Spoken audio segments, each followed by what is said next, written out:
Black ম্যাজিকের মাধ্যমে বা কালো জাদুর মাধ্যমে একজন ব্যক্তি এক প্রতিষ্ঠিত ব্যক্তিকে তাকে মাঠে নামিয়ে ফেলা যায়। এই ব্ল্যাক ম্যাজিকের মাধ্যমে বা দেখা যাচ্ছে জিন হাসিল করার মাধ্যমে স্বামী স্ত্রীর মাঝে ভালোবাসা সৃষ্টি করা যায়, স্বামী স্ত্রীর মাঝে ভালোবাসা নষ্ট করা যায়, বিভেদ তৈরি করা যায়। রাসূলুল্লাহ সাল্লাল্লাহু আলাইহি ওয়াসাল্লামকে সাহাবায়ে কেরাম জিজ্ঞাসা করছেন, আল্লাহ রাসূল এই আলোচনার পরে আল্লাহ রাসূল আমি কিভাবে শয়তান থেকে মুক্ত থাকব, আমি কিভাবে এই শয়তান যাতে করে আমার শরীরে কোনো প্রভাব ফেলতে না পারে, আমার ব্যক্তি জীবনে প্রভাব ফেলতে না পারে, আমার পরিবারে কোনো প্রভাব ফেলতে না পারে, আমার সন্তানদের মধ্যে যাতে করে কোনো প্রভাব ফেলতে না পারে। দেখবেন আপনারা কোনো বাচ্চাকে নিয়ে যদি মাগরিবের সময় বাড়ির বাইরে যান, মাগরিবের আজান হচ্ছে তো 10-15 মিনিট আগে বের হয়েছেন, কোন একটা নদীর ধারে গিয়েছেন বা গাছের নিচে গিয়েছেন, এটা আপনাদের কাছে যদিও কাল্পনিক কিন্তু তারপরেও এটা চূড়ান্ত বাস্তবতা। দেখবেন ওই বাচ্চা রাত্রে কান্নাকাটি করবে। কেন কান্নাকাটি করে? শয়তান তাকে ওয়াসওয়াসা দেয়, শয়তান তার ব্রেনের মধ্যে খেলা করে, তার মানে ও তার ভিতরে প্রভাব বিস্তার করার চেষ্টা করে।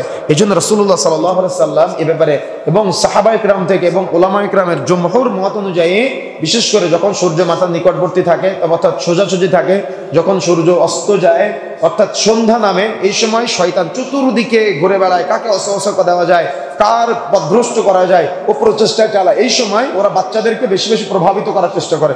এই জন্য বেশি করে যেখানে জঙ্গল বা যেখানে নদীর ধার, এই জায়গাগুলোতে আপনারা ছোট বাচ্চাদেরকে নিয়ে যাবেন না। বরং উলামায়ে কেরাম এর ব্যাপারে ঐকমত পোষণ করেছেন, বিশেষ করে যারা রাখি আছে তারা যেটা বলতে চায় সেটা হলো মাগরিবের অর্থাৎ সূর্যাস্তের 10-15 মিনিট আগে আপনারা বাচ্চাকে নিয়ে ঘরের ভিতরে প্রবেশ করবেন এবং বিসমিল্লাহ বলে দরজা জানালা বন্ধ করবেন। যদি আপনি দরজা জানালা বন্ধ করার সময় বিসমিল্লাহ না বলেন, তাহলে আপনার ঘরের মধ্যে শয়তান প্রবেশ করে ওয়াসওয়াসা দিতে পারে। এমনকি যখন আমরা ঘুমাই, যে কথা বলছিলাম, এই ঘুমের সময় আমাদের শরীরের মধ্যে ওই জিন শয়তান প্রবেশ করে, এমনকি নাকের মধ্যে পালায় থাকে। তো রাসূলুল্লাহ সাল্লাল্লাহু আলাইহি ওয়াসাল্লামকে সাহাবায়ে কেরাম জিজ্ঞাসা করছেন যে শয়তান তো নাকের মধ্যে পালায়, তাহলে আমি তাকে তাড়াবো কিভাবে, আমি তাকে বের করব কিভাবে? তো রাসূলুল্লাহ সাল্লাল্লাহু আলাইহি ওয়াসাল্লাম বলছেন, যখন বান্দা ঘুম থেকে উঠবে, উঠার পরে তার হাতটাকে কবজি পর্যন্ত সুন্দর করে ধৌত করে দিবে। ধৌত করার পরে ওর নাকের মধ্যে অজু ব্যতীত, এটা কিন্তু অজু ব্যতীত, অজু ছাড়া, অজুর সময় তো আপনি নাক পরিষ্কার করবেন, কিন্তু আপনার নিয়ত থাকতে হবে। আমরা নিয়ত করি না বিধায় আমরা কিন্তু কোনো ফজিলত পাই না। অজু ব্যতীত আপনি নাকের মধ্যে পানি দিয়ে আপনার শরীরে, আমার শরীরে শয়তান আছে, শয়তানকে তাড়াতে হবে। শয়তানকে আপনি তাড়িয়ে দিবেন। তাড়ানোর পর আল্লাহ রাসূল বলছেন, ও ব্যক্তি যদি সুন্দর করে অজু করে 2 রাকাত সালাত আদায় করে, তাহলে ওই দিন তাকে শয়তানের ওয়াসওয়াসা দিতে পারবে না। পয়েন্ট হলো 1 নম্বর, তাকে ঘুম থেকে ওঠার পরে দোয়া পাঠ করতে হবে, ঘুম থেকে ওঠার দোয়া। 2 নম্বরে দোয়া পাঠ করার পাশাপাশি উভয় হাত কবজি পর্যন্ত ধৌত হবে আগে, অজু করার সাথে কিন্তু এটা সম্পৃক্ততা না। 3 নম্বরে ও নাকের মধ্যে পানি দিবে, পানি দিয়ে শয়তান বের করে নেওয়ার নিয়তে নাক থেকে শয়তানকে ঝেড়ে ফেলে দিবে। 4 নম্বরে সুন্দর করে ওযু করবে, 5 নম্বরে সুন্দর করে 2 রাকাত সালাত আদায় করবে। রাসূলুল্লাহ সাল্লাল্লাহু আলাইহি ওয়াসাল্লাম বলছেন, যদি কোনো ব্যক্তি এই আমলটা করে, তাহলে পরবর্তী দিন সকাল পর্যন্ত কোনো শয়তান তাকে আর প্রভাবিত করতে পারে না।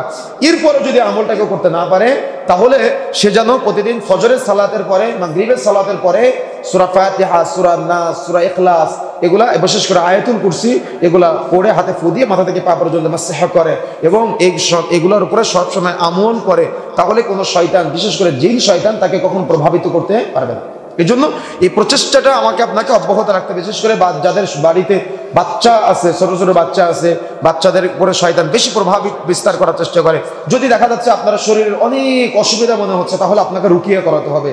এই সূরা নাস আপনাকে শিক্ষাটা দিচ্ছে, শারঈয়া রুকিয়া আছে, তাই বলে আবার যারা ভণ্ড কবিরাজ আছে ওদের কাছে যাওয়া যাবে না। শারঈয়া রুকিয়া কিছু আছে যেগুলোর মাধ্যমে দীর্ঘ সময় একজন ব্যক্তিকে অসুস্থ করে রাখা যায়। শারঈয়া রুকিয়ার মাধ্যমে এটা থেকে শেফা লাভ করা যায়। এই ব্ল্যাক ম্যাজিকের মাধ্যমে বা কালো জাদুর মাধ্যমে একজন ব্যক্তি, এক প্রতিষ্ঠিত ব্যক্তিকে তাকে মাঠে নামিয়ে ফেলা যায়। এই ব্ল্যাক ম্যাজিকের মাধ্যমে বা দেখা যাচ্ছে জিন হাসিল করার মাধ্যমে স্বামী স্ত্রীর মাঝে ভালোবাসা সৃষ্টি করা যায়, স্বামী স্ত্রীর মাঝে ভালোবাসা নষ্ট করা যায়, বিভেদ তৈরি করা যায়। এই ব্ল্যাক ম্যাজিকের মাধ্যমে বা জিন শয়তান হাসিল করার মাধ্যমে মানুষ বিভিন্ন রকম বিভিন্ন দুনিয়াবি ফিতনা ফাসাদের সাথে জড়িয়ে যায়। মানে মানুষকে কষ্ট দেওয়ার জন্য বিভিন্ন প্রক্রিয়া আছে, বিভিন্ন আমরা জানি না এমন বহু পদ্ধতিও এই সমাজের মানুষ করে থাকে।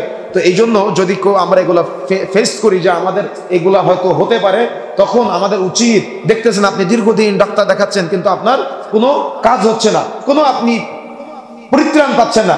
সূরা নাফসের তাফসীরের মধ্যে বিশেষ করে আরবিয়ান তাফসীরকারগণ তারা জমহুর উলামায়ে কেরামের একটা বিশাল আলোচনায় তারা এইভাবে ঐক্যমত পোষণ করেছেন যে অবশ্যই তাকে রুকিয়া করানো উচিত। কেন? অবশ্যই কোন জিন শয়তান কর্তৃক মানুষ শয়তানি করে তাকে প্রভাবিত করে জিন শয়তান দ্বারা তাকে ওই নিয়ন্ত্রণে রেখে তাকে দীর্ঘদিন যাবত কষ্ট দিতে পারে, ব্যথা দিতে পারে। তাকে ওই বিভিন্ন সময় স্বামী স্ত্রীর মধ্যে সম্পর্ক নষ্ট করে দিতে পারে। এই জন্য সর্ব অবস্থায় সূরা আন-নাস